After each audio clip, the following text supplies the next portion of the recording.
ಹೆಣ್ಣು ಹೊನ್ನು ಮಣ್ಣು ಈ ಜಗತ್ತಿನಲ್ಲಿ ಏನೇ ಕ್ರೈಮ್ ಆಗಲಿ ಅದರ ಹಿಂದಿರೋದು ಈ ಮೂರೇ ಕಾರಣ. ಅಪರಾಧ ಮಾಡುವಾಗ ಪಾಪಿಗಳ ಮನಸ್ಸಲ್ಲಿ ದುರಾಸೆ, ಮೋಹ, ಆಕ್ರೋಶ, ಕಾಮ ಹೀಗೆ ಏನಿರುತ್ತೋ ಏನೋ ಆಗಬಾರದು ಆಗಿ ಸಿಕ್ಕಿಬಿದ್ದ ಮೇಲೆ ಪ್ರತಿಯೊಬ್ಬ ಅಪರಾಧಿಗೂ ಅನಿಸೋದು ಮನಸ್ಸಿನಲ್ಲಿ ಕಾಡೋ ಮೊದಲ ಮತ್ತು ಕೊನೆಯ ಪ್ರಶ್ನೆ ಒಂದೇ, ಇದೆಲ್ಲ ಬೇಕಿತ್ತ? ಇದೇ ಹೊತ್ತಿನ ವಿಶೇಷ ರಾಮ ರಾಮ. ನಾನು ಕೀರ್ತಿಶ್ರೀ.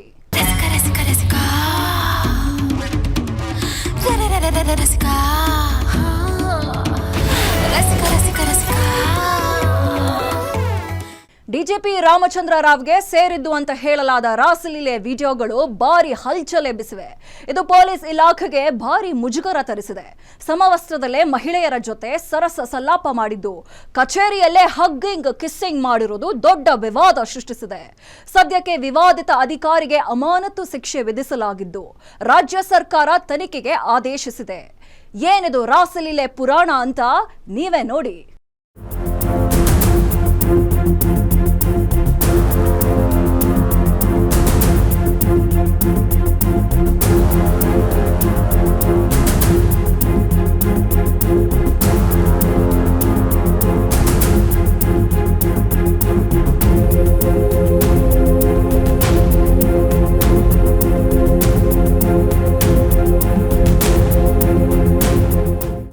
ಇದೇ ವಿಡಿಯೋ, ಇದೊಂದೇ ಒಂದು ವಿಡಿಯೋ ಡಿಜಿಪಿ ರಾಮಚಂದ್ರ ರಾವ್ಗೆ ಸೇರಿದ್ದು ಅಂತ ಹೇಳಲಾಗ್ತಿರೋ ವಿಡಿಯೋ ರಾಜ್ಯದಲ್ಲಿ ಫುಲ್ ವೈರಲ್ ಆಗಿದೆ.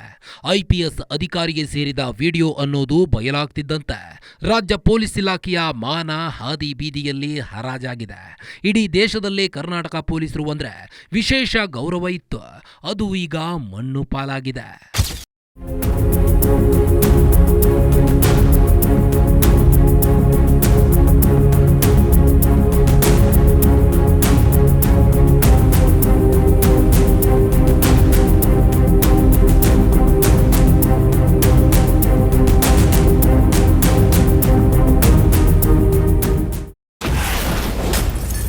ಕಚೇರಿಯಲ್ಲೇ ಕಾಮ ಕೇಳಿ ನಡೆಸಿದ್ರ ಡಿಜಿಪಿ ರಾವ್.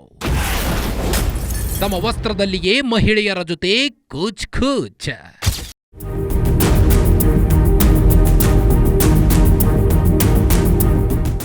ಡಿಜಿಪಿ ರಾಮಚಂದ್ರ ರಾವ್ ಮೂಲತಃ ಆಂಧ್ರಪ್ರದೇಶ ಗುಂಟೂರು ಮೂಲದವರಾದ ಇವರು 1993ನೇ ಬ್ಯಾಚ್ನ IPS ಅಧಿಕಾರಿಯಾಗಿದ್ದಾರೆ. 1993ರಿಂದ ರಾಜ್ಯದಲ್ಲಿ ಸೇವೆ ಸಲ್ಲಿಸುತ್ತಾ ಇದ್ರು. ಅಷ್ಟೇನು ಚಿರಪರಿಚಿತ ಹೆಸರಲ್ಲ. ಕಾರ್ಯನಿರ್ವಾಹಕ ಹುದ್ದೆಗಳಿಗಿಂತ ಕಾರ್ಯನಿರ್ವಾಹೇತರ ಹುದ್ದೆಗಳಲ್ಲಿಯೇ ಸೇವೆ ಸಲ್ಲಿಸಿದ್ರು. ಇಂಥ ರಾಮಚಂದ್ರ ರಾವ್ ವಿರುದ್ಧ ಯಾವುದೇ ಆರೋಪಗಳು, ವಿವಾದಗಳು ಹುಟ್ಟಿಕೊಂಡಿರಲಿಲ್ಲ. ಇಂಥ ಹಿರಿಯ ಪೊಲೀಸ್ ಅಧಿಕಾರಿ ನಿವೃತ್ತಿಯ ಅಂಚಿನಲ್ಲಿ ದೊಡ್ಡ ವಿವಾದದಲ್ಲಿ ಸಿಲುಕಿಕೊಂಡಿದ್ದಾರೆ. ಮಹಿಳೆಯರ ಜೊತೆ ಕಾಮ ಕೇಳಿ ನಡೆಸಿದ್ದಾರೆ ಅನ್ನೋ ಆರೋಪ ಕೇಳಿ ಬಂದಿದೆ.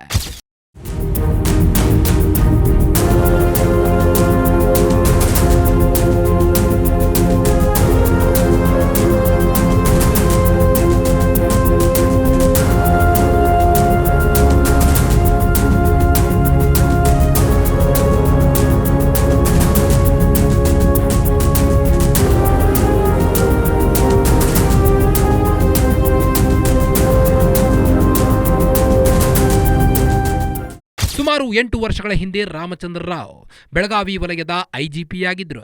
ಈ ವೇಳೆ ಮಹಿಳೆಯರ ಜೊತೆ ಕಚೇರಿಯಲ್ಲೇ, ಅದು ಸಮವಸ್ತ್ರ ಧರಿಸಿ ಚಕ್ಕಂದ ಆಡಿದ್ದಾರೆ ಅನ್ನೋ ವಿಡಿಯೋ ಒಂದು ಈಗ ಭಾರಿ ವೈರಲ್ ಆಗಿದೆ.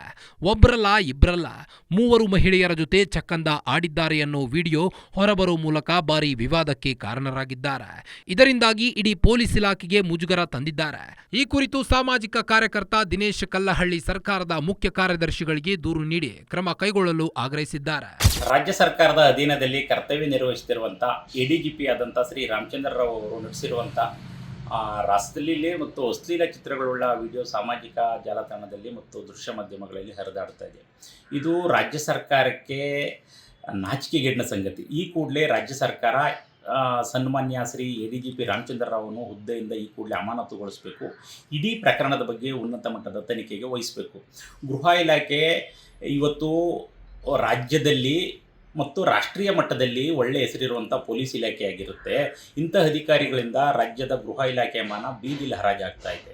ರಾಜ್ಯ ಸರ್ಕಾರ ಈ ಕೂಡಲೇ ಇಡೀ ಪ್ರಕರಣವನ್ನು ಉನ್ನತ ಮಟ್ಟದ ತನಿಖೆಗೆ ವಹಿಸಬೇಕು. ದಕ್ಷ ಮತ್ತು ಪ್ರಾಮಾಣಿಕ ಅಧಿಕಾರಿಗಳಿಂದ ಇಡೀ ಪ್ರಕರಣವನ್ನು ತನಿಖೆಗೆ ವಹಿಸುವುದರ ಜೊತೆಗೆ ಈ ಕೂಡಲೇ ಇಂಥ ಅಧಿಕಾರಿಯನ್ನು ಹುದ್ದೆಯಿಂದ ಈ ಕ್ಷಣದಿಂದಲೇ ಅಮಾನತುಗೊಳಿಸಬೇಕು. ರಾಜ್ಯ ಸರ್ಕಾರದ ಮುಖ್ಯ ಕಾರ್ಯದರ್ಶಿಗಳು ಮತ್ತು ಗೃಹ ಇಲಾಖೆಯ ಪ್ರಧಾನ ಕಾರ್ಯದರ್ಶಿಗಳಿಗೆ ನಾನು ಈಗಾಗಲೇ ಇದರ ಬಗ್ಗೆ ಗಂಭೀರವಾದಂಥ ಒಂದು ದೂರನ್ನು ಕೂಡ ನೀಡಿದ್ದೇನೆ. ಸರ್ಕಾರ ಈ ಪ್ರಕರಣದಲ್ಲಿ ಯಾವುದೇ ರೀತಿಯಾದಂಥ ಲೋಪ ಇಲ್ಲದಂತೆ ಈ ಕೂಡಲೇ ಪ್ರಕರಣವನ್ನು ತನಿಖೆಗೆ ವಹಿಸಿದರೆ ರಾಜ್ಯ ಸರ್ಕಾರಕ್ಕೆ ಅಂಟಿರುವಂಥ ಈ ಕಳಂಕ ಸ್ವಲ್ಪ ಮಟ್ಟಿಗಾದರೂ ತೊಡೆದಾಕುವಂಥ ಸಾಧ್ಯತೆ ಇದೆ. ಸರ್ಕಾರ ಇಂಥ ಪ್ರಕರಣವನ್ನು ಗಂಭೀರವಾಗಿ ಪರಿಗಣಿಸಬೇಕು. ಇದರಲ್ಲಿ ಯಾರನ್ನೂ ಕೂಡ ರಕ್ಷಣೆ ಮಾಡುವಂಥ ಕೆಲಸ ಆಗಬಾರ್ದು. ಹಾಗಾಗಿ ಸನ್ಮಾನ್ಯ ಮುಖ್ಯಮಂತ್ರಿಗಳಾದಂಥ ಶ್ರೀ ಗೌರವಾನ್ವಿತ ಸಿದ್ದರಾಮಯ್ಯ ಅವರು ಈ ಕೂಡಲೇ ಈ ಪ್ರಕರಣವನ್ನು ಉನ್ನತ ಮಟ್ಟದ ತನಿಖೆಗೆ ವಹಿಸಿ ರಾಜ್ಯದ ಜನತೆಗೆ ಒಂದು ಸ್ಪಷ್ಟ ಸಂದೇಶ ಕೊಡಬೇಕಂತೇಳಿ ನಾನು ಈ ಸಂದರ್ಭದಲ್ಲಿ ಒತ್ತಾಯ ಮಾಡ್ತೇನೆ.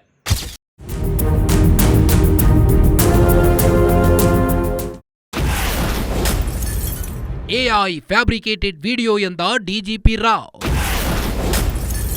ಕಳಂಕಿತ ಅಧಿಕಾರಿ ಭೇಟಿಯಾಗಲು ಪರಂ ನಿರಾಕರಣೆ. ಯಾವಾಗ ತಮಗೆ ಸಂಬಂಧಿಸಿದ್ದು ಅನ್ನೋ ವಿಡಿಯೋ ಹೊರಬಂತು. ಡಿಜಿಪಿ ರಾಮಚಂದ್ರ ರಾವ್ ಗೃಹ ಸಚಿವ ಡಾಕ್ಟರ್ ಜಿ ಪರಮೇಶ್ವರ್ ಅವರನ್ನ ಭೇಟಿಯಾಗಲು ಮುಂದಾಗಿದ್ರು. ಡಾಕ್ಟರ್ ಪರಮೇಶ್ವರ್ ಮನೆಗೂ ಹೋಗಿದ್ರು. ಆದರೆ ಗೃಹ ಸಚಿವ ಪರಮೇಶ್ವರ್ ಭೇಟಿಗೆ ಅವಕಾಶ ಕೊಡದೆ ವಾಪಸ್ ಕಳಿಸಿದ್ರು. ಈ ಮೂಲಕ ಕಳಂಕಿತ ಅಧಿಕಾರಿಯನ್ನ ಭೇಟಿಯಾಗಲು ಪರಮೇಶ್ವರ್ ನಿರಾಕರಿಸಿದ್ರು. ಪರಮೇಶ್ವರ್ ಭೇಟಿಗೆ ಅವಕಾಶ ಸಿಗದೆ ರಾಮಚಂದ್ರ ರಾವ್ ನಿರಾಸೆಯಿಂದ ಮನೆಯಿಂದ ಹೊರಬಂದಿದ್ರು. ಈ ವೇಳೆ ಮಾತನಾಡಿದ ರಾಮಚಂದ್ರ ರಾವ್, ಈಗ ರಿಲೀಸ್ ಆಗಿರೋ ವಿಡಿಯೋ ಆರ್ಟಿಫಿಷಿಯಲ್ ಇಂಟೆಲಿಜೆನ್ಸ್ ಮೂಲಕ ಸೃಷ್ಟಿಯಾಗಿರೋ ವಿಡಿಯೋ ಆಗಿದೆ. ನನ್ನ ವಿರುದ್ಧ ಷಡ್ಯಂತ್ರ ಮಾಡಿ ಫ್ಯಾಬ್ರಿಕೇಟ್ ಮಾಡಿರೋ ವಿಡಿಯೋ ಇದಾಗಿದೆ ಅಂತ ರಾಮಚಂದ್ರ ರಾವ್ ಸ್ಪಷ್ಟನೆ ಕೊಟ್ಟಿದ್ದಾರೆ. ಇದ್ರ ಬಗ್ಗೆ ನಮಗೆ ಹಳೆ ವಿಡಿಯೋ ಇದು ಅಂತ ಹೇಳ್ತಾ ಇರುವಂತದ್ದು. ಹಳೇದಂದ್ರೆ ಈಗ ಅದು 8 ವರ್ಷ ಹಿಂದೆ ಇದ್ದೇನೆ ನಾನು ಅಲ್ಲಿ ಬೆಲ್ಗಾಮಲ್ಲಿ. ಮುಜುಗರ ಸಹಜವಾಗಿ ಸಾಕಷ್ಟು ಮುಜುಗರ ಆಗಿದೆ. ಅದ್ರ ಬಗ್ಗೆ ನಾವು ಅಡ್ವೊಕೇಟ್ ಮಾತಾಡಿ ನಾವು ಇದು ಕ್ರಮ ತಗೊಂಡಿದ್ವಿ. ಇದು ನಮಗೆ ಶಾಕಿಂಗ್, ಇಟ್ಸ್ ಆಲ್ ಫ್ಯಾಬ್ರಿಕೇಟೆಡ್, ಸುಳ್ಳು. ಇದು ಆ ವಿಡಿಯೋ ಎಲ್ಲ ಸುಳ್ಳು ಅಂತ ಅನ್ಕೊಂಡು. ನಿಮ್ ಸುಳಿವೇನಾದ್ರು ಇತ್ತಾ ಸರ್ ಇದ್ರ ಬಗ್ಗೆ ನಮಗೇನು ಐಡಿಯಾ ಇಲ್ಲ. ಯಾವಾಗ ಆಗಿರೋದು ಇದು, ಯಾವಾಗ ಮಾಡಿರೋದು ಗೊತ್ತಿಲ್ಲ. ಆಗಿದ್ರೆ ನನಗೆ ಗೊತ್ತಾಗಲ್ಲ. ಇದ್ರ ಬಗ್ಗೆ ತನಿಖೆ ಆಗ್ಬೇಕಂತೀರಾ? ತನಿಖೆ ಆಗ್ಬೇಕು. ಗೃಹ ಸಚಿವರನ್ನ ಭೇಟಿ ಮಾಡಕ್ ಬಂದಿದ್ದೀರಾ ಸರ್? ಏನ್ ಹೇಳಿ ಬಯಸ್ತೀರಾ ಅವ್ರಿಗೆ? ಏನ್ ಈ ತರ ಸುಳ್ಳು ಮಾಹಿತಿ ಹಬ್ಸ್ತಾ ಇದ್ರು. ಅದೇ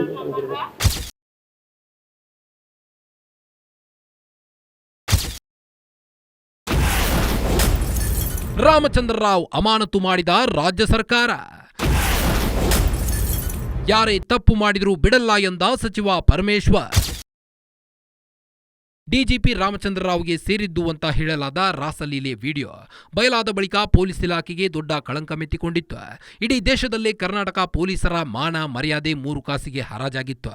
ಕಚೇರಿಯಲ್ಲಿ ಸಮವಸ್ತ್ರ ಧರಿಸಿ ಮಹಿಳೆಯನ್ನ ತಬ್ಬಿಕೊಂಡು ಮುದ್ದಾಟದ ವಿಡಿಯೋ ಭಾರಿ ವೈರಲ್ ಆಗಿತ್ತು. ಇದು ರಾಜ್ಯ ಸರ್ಕಾರಕ್ಕೂ ಕೂಡ ಮುಜುಗರ ತರಿಸಿತ್ತು. ಪೊಲೀಸ್ ಇಲಾಖೆಗೆ ರಾಜ್ಯ ಸರ್ಕಾರಕ್ಕೆ ಮುಜುಗರ ಉಂಟು ಮಾಡಿದ್ದ ಅಧಿಕಾರಿಯನ್ನ ಸರ್ಕಾರ ಅಮಾನತು ಮಾಡಿದೆ. ಅಲ್ಲದೆ ಯಾರೇ ತಪ್ಪು ಮಾಡಿದ್ರೂ ಬಿಡಲ್ಲ ಅಂತ ಡಾಕ್ಟರ್ ಜಿ ಪರಮೇಶ್ವರ್ ಹೇಳಿದ್ದಾರೆ. ಅಲ್ಲದೆ ವಿಡಿಯೋ ಕುರಿತು ಶೀಘ್ರವೇ ತನಿಖೆ ನಡೆಸಿ ತಪ್ಪಿತಸ್ಥರ ವಿರುದ್ಧ ಕ್ರಮ ಕೈಗೊಳ್ಳುತ್ತೇವೆ ಅಂತ ಹೇಳಿದ್ದಾರೆ. ಸಂದರ್ಭದಲ್ಲಿ ಮಾಧ್ಯಮದಲ್ಲಿ ಬರ್ತಾ ಇದೆ ಹೇಳಿದ್ರು. ಆಮೇಲೆ ನಮ್ಮ ಅಧಿಕಾರಿಗಳಿಗೆಲ್ಲ ಮಾತನಾಡಿಕೊಂಡು ವಿಷಯಗಳನ್ನು ತಿಳ್ಕೊಂಡು ಮಾನ್ಯ ಮುಖ್ಯಮಂತ್ರಿಗಳಿಗೆ ಮಾತನಾಡಿ, ಮುಖ್ಯಮಂತ್ರಿಗಳು ಟೂರ್ನಲ್ಲಿ ಮಾತಾಡಿ ಇದೆಲ್ಲ ಈ ರೀತಿ ಆಗಿದೆ, ತಕ್ಷಣ ನಾವು ಇದರ ಬಗ್ಗೆ ಕ್ರಮ ತಗೋಬೇಕು, ಇಂಥದ್ದನ್ನೆಲ್ಲ ಇಲಾಖೆಯಲ್ಲಿ ನಡೆಯೋದಕ್ಕೆ ಬಿಡಬಾರ್ದು. ಯಾವ ಕಾರಣಕ್ಕೂ ಅವ್ರು ಎಷ್ಟೇ ದೊಡ್ಡವರಿರಲಿ, ಹಿರಿಯವರಿರಲಿ, ಯಾರೇ ಇರಲಿ ಅಂತ ಹೇಳಿದ ಮೇಲೆ ಅವರು ಕೂಡ ಸೂಚನೆ ಕೊಟ್ಟು ಇಮಿಡಿಯೇಟಾಗಿ ಅವರಿಗೆ ಸಸ್ಪೆಂಡ್ ಮಾಡಿ ಎನ್ಕ್ವೈರಿ ಮಾಡಿ, ಆಮೇಲೆ ಅವರಿಗೆ ಅವರೇನೋ ಹೇಳಿಕೆ ಕೊಟ್ಟಿದ್ದಾರೆ ಅದು ಸುಳ್ಳು ಹಾಗೆ ಅಂತೇಳಿ, ಅಂಥದ್ದೇನಾದ್ರು ಇದ್ದರೆ ಅದೇ ಆನಂತರ ನೋಡೋಣ. ಆದರೆ ಮೇಲ್ನೋಟಕ್ಕೆ ಇದು ಕಾಣಿಸ್ತಾ ಇರೋದ್ರಿಂದ ಅದನ್ನು ಇದು ಯಾರಿಗೂ ಗೌರವ ತರೋದಿಲ್ಲ ಅಂತ ಹೇಳಿ ಸಸ್ಪೆಂಡ್ ಮಾಡಿದ್ವಿ. ಮುಂದೆ ಎನ್ಕ್ವೈರಿ ಆಗುತ್ತೆ. ಎನ್ಕ್ವೈರಿ ಆದಮೇಲೆ ಅದರ ಬೇರೆ ಬೇರೆ ಆಯಾಮಗಳೇನಿದೆ ಅದನ್ನೆಲ್ಲ ತಿಳ್ಕೊಂಡು ಆನಂತರ ಮುಂದಿನ ಕ್ರಮ ತಗೊಳ್ತೀವಿ. ವಿಡಿಯೋ ಬಳಿಕ ಡಿಜಿಪಿ ರಾವ್ ಆಡಿಯೋ ಕೂಡ ವೈರಲ್. ಬೆಳ್ಳಂಬೆಳಗ್ಗೆ ಮಹಿಳೆಗೆ ಕರೆ ಮಾಡಿ ಆಡಿದ್ರ ಪೋಲಿ ಮಾತು. ಎಷ್ಟು ಕಾಲ್ ಮಾಡ್ತಾ ಇದ್ದೆ, ನಿಮ್ ಮಿಸ್ ಮಾಡ್ಕೋತಾ ಇದ್ದೆ. ಪ್ರಾಮಿಸ್ ಸೋಮವಾರ ಬೆಳಗ್ಗೆ ಡಿಜಿಪಿ ರಾಮಚಂದ್ರ ರಾವ್ಗೆ ಸೇರಿದ್ದ ಅನ್ನೋ ವಿಡಿಯೋ ರಿಲೀಸ್ ಆಗಿತ್ತು. ಈ ವಿಡಿಯೋ ಇಡೀ ರಾಜ್ಯದಲ್ಲಿ ಭಾರಿ ಹಲ್ಚಲ್ ಸೃಷ್ಟಿಸಿತ್ತು. ಇದರಿಂದ ರಾಜ್ಯ ಪೊಲೀಸ್ ಇಲಾಖೆ ತಲೆ ತಗ್ಗಿಸುವಂತೆ ಆಗಿತ್ತು. ವಿಡಿಯೋ ಕುರಿತ ವಿವಾದ ತಣ್ಣಗಾಗುವ ಮೊದಲೇ ರಾಮಚಂದ್ರ ರಾವ್ಗೆ ಸೇರಿದ್ದು ಅಂತ ಹೇಳಲಾದ ಆಡಿಯೋಗಳು ವೈರಲ್ ಆಗಿವೆ. ಸುಮಾರು ಆಡಿಯೋಗಳು ವೈರಲ್ ಆಗಿದ್ದು ಬೆಳ್ಳಂಬೆಳಗ್ಗೆ ಮಹಿಳೆಯೊಬ್ಬರ ಜೊತೆ ಪೋಲಿಯಾಗಿ ಮಾತನಾಡಿರೋ ಆರೋಪ ಕೇಳಿಬಂದಿದೆ. ಅದರಲ್ಲಿ ರಾಮಚಂದ್ರ ರಾವ್ ಅವರದ್ದು ಅಂತ ಹೇಳಲಾಗ್ತಿರೋ ಒಂದು ಆಡಿಯೋದಲ್ಲಿ ಏನು ಮಾತನಾಡಿದ್ದಾರೆ ಅಂತ ಕೇಳಿಸಿಕೊಳ್ಳಿ. ಹಲೋ, ಏನ್ರಿ ಬಾಸ್? ಬ್ರೇಕ್ಫಾಸ್ಟ್ ಆಯ್ತಾ ಸರ್? ಬ್ರೇಕ್ಫಾಸ್ಟ್ ಆಯ್ತು. ಮತ್ತೆ ನೀವು ಎದ್ದಿದ್ರೆ ಇನ್ನೂ ಬೆಡ್ ಮೇಲೆ ಇದ್ವಿ. ಇಲ್ಲ, ಎದ್ದಿದ್ದೀನಿ ನೋಡಿ. ಬೆಡ್ ಮೇಲೆ ಇದ್ವಿ, ಬರೋಣ ಅಂತ. ಮತ್ತೆ ಬನ್ನಿ. ಬೆಡ್ ಮೇಲೆ ಇಲ್ಲ ಅಂತ ಹೇಳಿ. ಇವ್ರು ಅಲ್ಲಿ ಚಿಕ್ಕಕ್ಕೆ ಹೋಗ್ತದ ಏನ್ರಿ? ಬಂದ್ರೆ ಬಹಳ ಒಳ್ಳೇದಾಗತ್ತೆ. ಇಲ್ಲಾಂದ್ರೆ ನಾನೇ ಬಂದ್ಬಿಡ್ತೀನಿ ಅವತ್ತು. ನಿಮ್ ನೋಡ್ಬೇಕು ಅನ್ನಿಸ್ತದೆ. ಹೌದು. ಮತ್ತೆ ಮುದ್ದಂಗ್ ಮಾತಾಡಿದ್ರೆ ನೋಡ್ಬೇಕು ಅನ್ಸಲ್ರಿ ನಿಮ್ಗೆ? ನಿಮ್ಗೆ ಹಂಗ ಅನಿಸ್, ನಮ್ಗೆ ಹೆಂಗ ಅನಿಸ್ತದೆ? ಮತ್ತೆ ತುಂಬಾ ಮಿಸ್ ಮಾಡ್ಕೊತಾ ಇದ್ದೀನಿ ನಾನು ಇವಾಗ. ಇವತ್ತು ಬರ್ತೀನಿ ನೋಡ್ರಿ, ನಂಗೆ ಗೊತ್ತಿಲ್ಲ, ನಿಮ್ಮ ಹತ್ರ ಬರ್ಲೇಬೇಕು. ಹೌದಾ?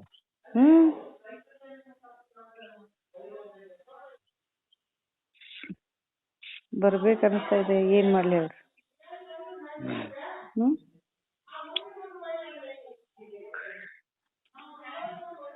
ಬಂದು ಎಲ್ಲಿರ್ತೀವಿ?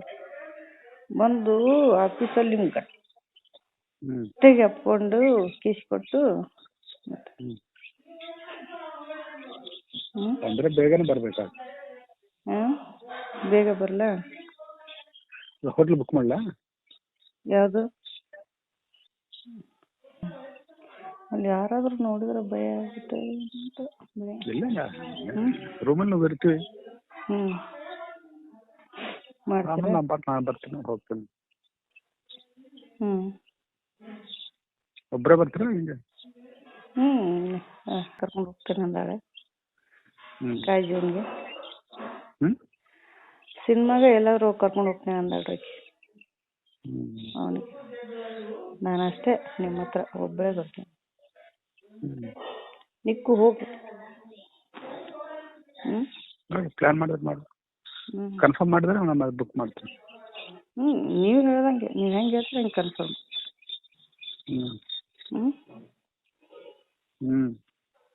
ನೀವು ಹೇಗೆ ಹೇಳ್ತೀರ ಹಾಗೆ. ಸುಮ್ಮನೆ ಆರ್ಡ್ರ್ ಮಾಡ್ಬೇಕು ಈಗ ನೀವು ಅಷ್ಟೇ. ಬಂದ್ಬಿಡು ಅಂದ್ರೆ ಆಯ್ತು, ಬಂದ್ಬಿಡ್ತೀನಿ. ಮತ್ತೆ ರೆಡಿ ಆಗ್ಬೇಕಲ್ಲ ನೀವು? 10 ಆಗ್ಬಿಟ್ರೆ. ರೆಡಿಯಾಗಿ ಏನು ಹಾಕೊಂಡ್ಬರ್ಬೇಕು ಸರ್ಗೆ?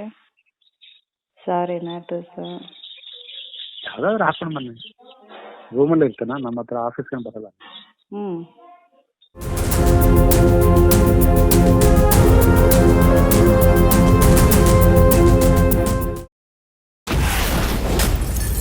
ರಾಮಚಂದ್ರ ರಾವ್ ನಿವೃತ್ತಿಗೆ ಇರೋದೇ 4 ತಿಂಗಳು. ನಿವೃತ್ತಿಯ ಅಂಚಿನಲ್ಲಿ ಡಿಐಜಿ ಸುತ್ತ ದೊಡ್ಡ ವಿವಾದ.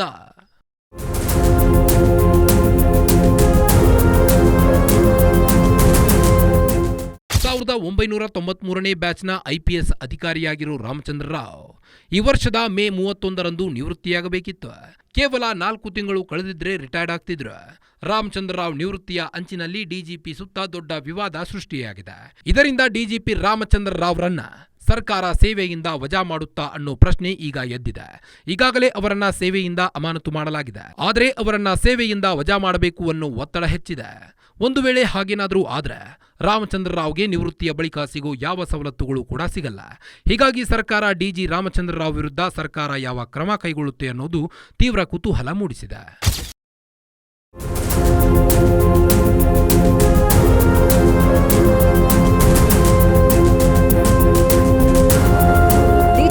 ರಾಮಚಂದ್ರ ರಾವ್ಗೆ ಸೇರಿದ್ದು ಎನ್ನಲಾದ ವಿಡಿಯೋದಲ್ಲಿರೋ ಮಹಿಳೆ ಅವರಿಗೆ ಪರಿಚಯ ಆಗಿದ್ದು ಹೇಗೆ? 1993ರಿಂದ ರಾಜ್ಯದಲ್ಲಿ IPS ಅಧಿಕಾರಿಯಾಗಿದ್ದ ಜನರಿಗೆ ಅಷ್ಟೊಂದು ಪರಿಚಯವಿಲ್ಲದ ಅಧಿಕಾರಿ ನಿವೃತ್ತಿಯ ಅಂಚಿನಲ್ಲಿ ವಿವಾದ ಮೇಲೆ ವಿವಾದದಲ್ಲಿ ಸಿಲುಕಿದ್ದಾರೆ. ವಿವಾದಗಳ ಮೂಲಕ ರಾಜ್ಯದ ಜನರಿಗೆ ರಾಮಚಂದ್ರ ರಾವ್ ಚಿರಪರಿಚಿತರಾಗಿ ಇದಕ್ಕೂ ಮೊದಲು ರಾಮಚಂದ್ರ ರಾವ್ ವಿವಾದದಲ್ಲಿ ಸಿಲುಕಿದ್ರು. 1993ರಿಂದ ರಾಮಚಂದ್ರ ರಾವ್ ರಾಜ್ಯದಲ್ಲಿ IPS ಅಧಿಕಾರಿಯಾಗಿ ಸೇವೆ ಸಲ್ಲಿಸುತ್ತಿದ್ದಾರೆ. ಆದರೂ ಹೆಚ್ಚಿನವರಿಗೆ ಅವರ ಪರಿಚಯ ಇಲ್ಲ. ನಿವೃತ್ತಿಯ ಅಂಚಿನಲ್ಲಿರೋ ರಾಮಚಂದ್ರ ರಾವ್ ವಿವಾದಗಳ ಮೂಲಕ ಸುದ್ದಿಯಲ್ಲಿದ್ದಾರೆ. ಮೊದಲ ಬಾರಿಗೆ ರಾಮಚಂದ್ರ ರಾವ್ ಹೆಸರು ಕೇಳಿ ಬಂದಿದ್ದು ಚಿನ್ನದ ಕಳ್ಳ ಸಾಗಣೆ ಪ್ರಕರಣದಲ್ಲಿ. ಕನ್ನಡ ನಟಿ ರನ್ಯಾ ರಾವ್ ಪ್ರಕರಣದಲ್ಲಿ ಅವರ ಹೆಸರು ತಳುಕು ಹಾಕೊಂಡಿತ್ತು. ಈಗ ಅವರಿಗೆ ಸೇರಿದ್ದು ಎನ್ನಲಾದ ರಾಸಲೀಲೆ ವಿಡಿಯೋ ರಿಲೀಸ್ ಆಗಿದೆ. ಅದರ ಡೀಟೇಲ್ಸ್ ಎಲ್ಲಿದೆ ನೋಡಿ.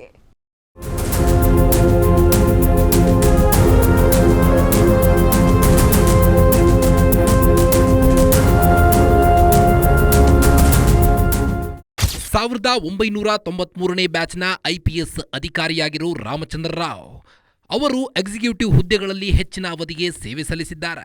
ಹೀಗಾಗಿ ಹೆಚ್ಚಿನ ಜನರಿಗೆ ಅವರ ಪರಿಚಯವಿರಲಿಲ್ಲ. 2025ರ ಮಾರ್ಚ್ನಲ್ಲಿ ಬೆಂಗಳೂರಿನ ಕೆಂಪೇಗೌಡ ಏರ್ಪೋರ್ಟ್ನಲ್ಲಿ ಚಿನ್ನದ ಕಳ್ಳ ಸಾಗಣೆ ಪ್ರಕರಣ ಬೆಳಕಿಗೆ ಬಂದಾಗ ಮೊದಲ ಬಾರಿಗೆ ರಾಮಚಂದ್ರ ರಾವ್ ಹೆಸರು ಮುನ್ನೆಲೆಗೆ ಬಂದಿತ್ತು. ಸ್ಯಾಂಡಲ್ವುಡ್ ನಟಿ ರನ್ಯಾ ರಾವ್ ಚಿನ್ನದ ಕಳ್ಳ ಸಾಗಣೆಯಲ್ಲಿ ಭಾಗಿಯಾಗಿದ್ರು. ಇದಕ್ಕಾಗಿಯೇ ತಮ್ಮ ಮಲತಂದೆ ರಾಮಚಂದ್ರ ರಾವ್ ಹೆಸರು ಬಳಸಿಕೊಂಡಿದ್ರು. ಈ ವಿವಾದದ ಮೂಲಕ ರಾಮಚಂದ್ರ ರಾವ್ ಜನರಿಗೆ ಪರಿಚಿತರಾಗಿದ್ರು. ಈಗ ಅವರಿಗೆ ಸೇರಿದ ರಾಸಲೀಲೆ ವಿಡಿಯೋ ಬೆಳಕಿಗೆ ಬಂದಿದೆ.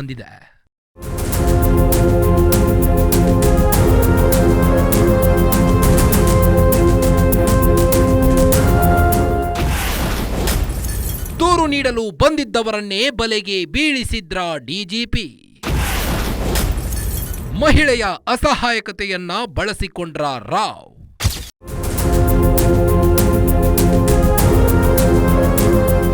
ಸುಮಾರು 8 ವರ್ಷದ ಹಿಂದೆ DGP ರಾಮಚಂದ್ರ ರಾವ್ ಬೆಳಗಾವಿ ವಲಯ IGPಯಾಗಿ ಕಾರ್ಯವನ್ನ ನಿರ್ವಹಿಸುತ್ತಿದ್ರು. ಈ ವೇಳೆ ಬೆಳಗಾವಿಯಲ್ಲಿ ಪತಿ ಪತ್ನಿ ನಡುವೆ ಗಲಾಟೆಯಾಗಿತ್ತು. ಈ ಕುರಿತು ವಿಡಿಯೋದಲ್ಲಿರುವ ಮಹಿಳೆ ಪೊಲೀಸ್ ಠಾಣೆ ಮೆಟ್ಟಿಲೇರಿದ್ರು. ಆದರೆ ಆಕೆಗೆ ಸೂಕ್ತ ನ್ಯಾಯ ಸಿಕ್ಕಿರಲಿಲ್ಲ. ಆಕೆ ಪೊಲೀಸ್ ಠಾಣೆಯಲ್ಲಿ ನ್ಯಾಯ ಸಿಗದ ಕಾರಣ ಹಿರಿಯ ಅಧಿಕಾರಿಗಳಿಗೆ ದೂರು ನೀಡಲು ಮುಂದಾಗಿದ್ರು. ಇದೇ ರೀತಿ ಆಗ ಬೆಳಗಾವಿ ವಲಯ IGPಯಾಗಿದ್ದ ರಾಮಚಂದ್ರ ರಾವ್ಗೆ ದೂರು ನೀಡಿದ್ರಂತೆ. ಇದನ್ನ ಬಳಸಿಕೊಂಡು ಆಕೆಯ ಜೊತೆ ಚಕ್ಕಂದ ಆಡಿದ್ದಾರೆ ಅನ್ನೋ ಆರೋಪ ಕೇಳಿಬಂದಿದೆ.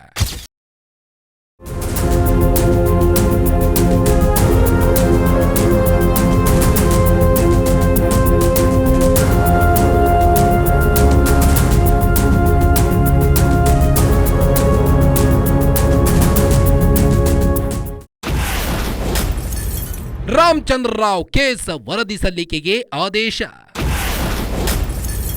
7 ದಿನಗಳಲ್ಲಿ ವರದಿ ನೀಡುವಂತೆ CSಗೆ ಸೂಚನೆ. DGP ರಾಮಚಂದ್ರ ರಾವ್ಗೆ ಸೇರಿದ್ದು ಎನ್ನಲಾದ ವಿಡಿಯೋಗಳು ಭಾರಿ ಹಲ್ಚಲ್ ಎಬ್ಬಿಸಿವೆ. ಇದರಿಂದ ಪೊಲೀಸ್ ಇಲಾಖೆ ಮತ್ತು ರಾಜ್ಯ ಸರ್ಕಾರಕ್ಕೆ ಭಾರಿ ಮುಜುಗರ ಉಂಟಾಗಿದೆ.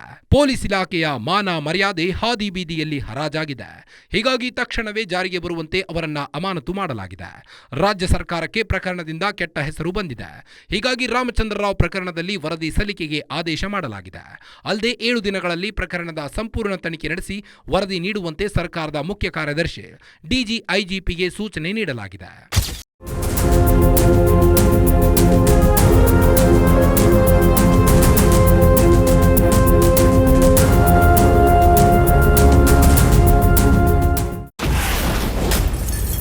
ರಾಸಲೀಲೆ ಪ್ರಕರಣಕ್ಕೆ ಮಹಿಳಾ ಆಯೋಗ ಎಂಟ್ರಿ. 7 ದಿನಗಳಲ್ಲಿ ವರದಿ ಸಲ್ಲಿಕೆಗೆ ಆಯೋಗದ ಸೂಚನೆ.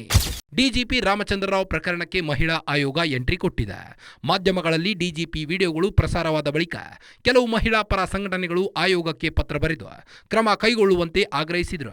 ಅಲ್ಲದೆ ಮಾಧ್ಯಮಗಳಲ್ಲಿ ಪ್ರಸಾರವಾದ ವಿಡಿಯೋಗಳನ್ನು ಆಧರಿಸಿ ಮಹಿಳಾ ಆಯೋಗ ವರದಿ ಕೇಳಿದೆ. ಈ ಕುರಿತು ರಾಜ್ಯ ಸರ್ಕಾರದ ಮುಖ್ಯ ಕಾರ್ಯದರ್ಶಿಗೆ ಪತ್ರ ಬರೆದಿದ್ದಾರೆ. ಮುಖ್ಯ ಕಾರ್ಯದರ್ಶಿಗೆ ಪ್ರಕರಣದ ಕುರಿತು 7 ದಿನಗಳಲ್ಲಿ ವರದಿ ಸಲ್ಲಿಸುವಂತೆ ಮಹಿಳಾ ಆಯೋಗ ಸೂಚನೆ ನೀಡಿದೆ. ಮಾಧ್ಯಮಗಳಲ್ಲಿ ಪ್ರಸಾರವಾಗಿರುವ ವಿಡಿಯೋಗಳು ಮಹಿಳೆಯರ ಗೌರವಕ್ಕೆ ಚ್ಯುತಿ ತರುವ ರೀತಿ ಇವೆ. ಹೀಗಾಗಿ ಈ ಕುರಿತು ವರದಿ ಸಲ್ಲಿಸಿ ಅಂತ ಸೂಚನೆ ನೀಡಿದ್ದಾರೆ.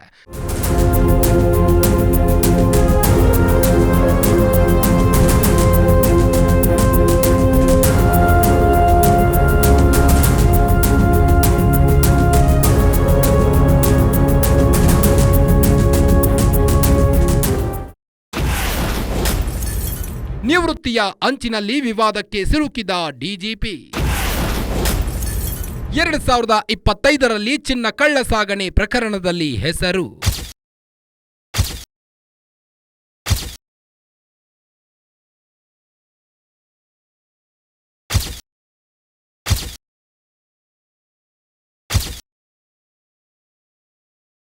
ರಾಜ್ಯದ ಹಿರಿಯ ಪೊಲೀಸ್ ಅಧಿಕಾರಿಗಳಲ್ಲಿ ಒಬ್ಬರಾಗಿರುವ ಡಿಜಿಪಿ ರಾಮಚಂದ್ರ ರಾವ್ ಹೆಸರು ಮೊದಲಿಗೆ ಕೇಳಿಬಂದಿದ್ದು ಚಿನ್ನ ಕಳ್ಳ ಸಾಗಣೆ ಪ್ರಕರಣದಲ್ಲಿ. ಮಾರ್ಚ್ 2025ರಲ್ಲಿ ಬೆಂಗಳೂರಿನ ಕೆಂಪೇಗೌಡ ಇಂಟರ್ನ್ಯಾಷನಲ್ ಏರ್ಪೋರ್ಟ್ ಚಿನ್ನ ಕಳ್ಳ ಸಾಗಣೆ ಜಾಲವನ್ನ ಪತ್ತೆ ಹಚ್ಚಿದ್ರು. ಈ ಪ್ರಕರಣದಲ್ಲಿ ಸ್ಯಾಂಡಲ್ವುಡ್ ನಟಿ ರಣ್ಯಾರಾವ್ ಅರೆಸ್ಟ್ ಆಗಿದ್ರು. ಆಕೆಯ ಹಿನ್ನೆಲೆ ಕೆದಕುತ್ತಾ ಹೋದಾಗ ಆಕೆ ರಾಮಚಂದ್ರ ರಾವ್ ಮಲಮಗಳು ಅನ್ನೋದು ಬೆಳಕಿಗೆ ಬಂದಿತ್ತು. ಅಲ್ಲಿಗೆ ಮೊದಲ ಬಾರಿಗೆ ರಾಮಚಂದ್ರ ರಾವ್ ಹೆಸರು ವಿವಾದದಲ್ಲಿ ಸಿಲುಕಿಕೊಂಡಿತ್ತು. ಅಲ್ಲಿಂದ ಶುರುವಾದ ವಿವಾದಗಳ ಸರಮಾಲೆ ಇಲ್ಲಿಯವರೆಗೆ ಬಂದು ನಿಂತಿವೆ.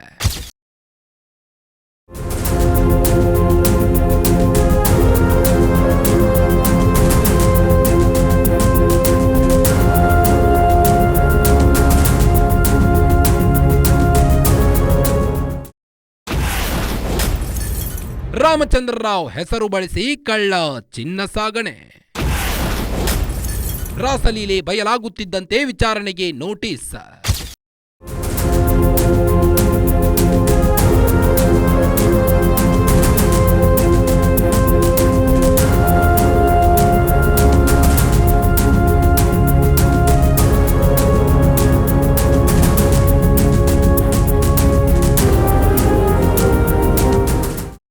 ಸಾಮಾನ್ಯವಾಗಿ ಏರ್ಪೋರ್ಟ್ಗಳಲ್ಲಿ ವಿಐಪಿಗಳಿಗೆ ಪ್ರತ್ಯೇಕ ಪ್ರವೇಶ ಅವಕಾಶವಿರುತ್ತೆ. ಇದನ್ನೇ ಬಂಡವಾಳ ಮಾಡಿಕೊಂಡಿದ್ದ ರಣ್ಯಾರಾವ್ ತಮ್ಮ ಮಲತಂದೆಯ ಹೆಸರು ಬಳಸಿ ದುಬೈನಿಂದ ಚಿನ್ನ ಕಳ್ಳ ಸಾಗಣೆ ಮಾಡೋಕೆ ಶುರು ಮಾಡಿದ್ರು. ಇದಕ್ಕೆ ಆಕೆಯ ಪರಿಚಿತರಾದ ತರುಣ್ ರಾಜು ಮತ್ತು ಸಾಹಿಲ್ ಜೈನ್ ಸಾಥ್ ನೀಡುತ್ತಿದ್ರು ಅನ್ನೋದು ತನಿಖೆಯಲ್ಲಿ ಗೊತ್ತಾಗಿತ್ತು. ರಾಮಚಂದ್ರ ರಾವ್ ವಿಐಪಿ ಸ್ಟೇಟಸ್ ಬಳಸಿ ಕೋಟ್ಯಾಂತರ ರೂಪಾಯಿ ಮೌಲ್ಯದ ಚಿನ್ನವನ್ನ ಕಳ್ಳ ಸಾಗಣೆ ಮಾಡಿರುವ ವಿಚಾರ ಬಯಲಿಗೆ ಬಂದಿತ್ತು. ಈಗ ರಾಸಲೀಲೆ ವಿಡಿಯೋಗಳು ಬಯಲಾಗುತ್ತಿದ್ದಂತೆ ಈ ಪ್ರಕರಣದಲ್ಲಿ ವಿಚಾರಣೆಗೆ ಹಾಜರಾಗುವಂತೆ ರಾಮಚಂದ್ರ ರಾವ್ಗೆ ಇಲಾಖಾ ನೋಟಿಸ್ ಹೊರಡಿಸಲಾಗಿದೆ.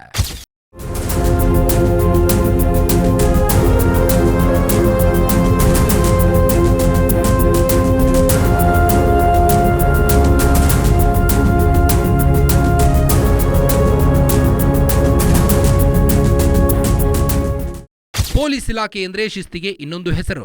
ಶಿಸ್ತು, ಸಂಯಮ, ಆದೇಶ ಪಾಲನೆಯಲ್ಲಿ ಈ ಇಲಾಖೆಗೆ ಸಾಟಿ ಇರೋ ಮತ್ತೊಂದು ಇಲಾಖೆ ಇಲ್ಲ. ಪೊಲೀಸರು ಯಾರು ಹೇಳಿದ್ರೆ ಕೇಳ್ತಾರೋ ಇಲ್ವೋ ಗೊತ್ತಿಲ್ಲ. ತಮ್ಮ ಮೇಲಾಧಿಕಾರಿಗಳು ಹೇಳಿದ್ದನ್ನ ಚಾಚು ತಪ್ಪದೆ ಪಾಲಿಸ್ತಾರೆ. ಹೀಗಾಗಿಯೇ ಇದನ್ನ ಶಿಸ್ತಿನ ಇಲಾಖೆ ಅಂತ ಕರೀತಾರೆ. ಇಂಥ ಶಿಸ್ತಿನ ಇಲಾಖೆಯಲ್ಲಿ ರಾಮಚಂದ್ರ ರಾವ್ರಂತಹ ಅಶಿಸ್ತಿನ ಅಧಿಕಾರಿಗಳು ಇರೋದು ಇಲಾಖೆಗೆ ಮಸಿ ಬೆಳೆದಂತಾಗಿದೆ. ಹೀಗಾಗಿಯೇ ಸರ್ಕಾರ, ಪೊಲೀಸ್ ಇಲಾಖೆ ಈ ಪ್ರಕರಣವನ್ನ ಗಂಭೀರವಾಗಿ ಪರಿಗಣಿಸಿದೆ. ಸದ್ಯಕ್ಕೆ ರಾಮಚಂದ್ರ ರಾವ್ ಅಮಾನತು ಮಾಡಿರೋ ಸರ್ಕಾರ ಕೇಸ್ನ ಸಂಪೂರ್ಣ ವರದಿ ನೀಡಲು ಸೂಚನೆ ನೀಡಿದೆ. ವರದಿ ಬಂದ ಬಳಿಕ ಡಿಜಿಪಿ ವಿರುದ್ಧ ಕಠಿಣ ಕ್ರಮ ಕೈಗೊಳ್ಳುವ ಸಾಧ್ಯತೆ ಇದೆ.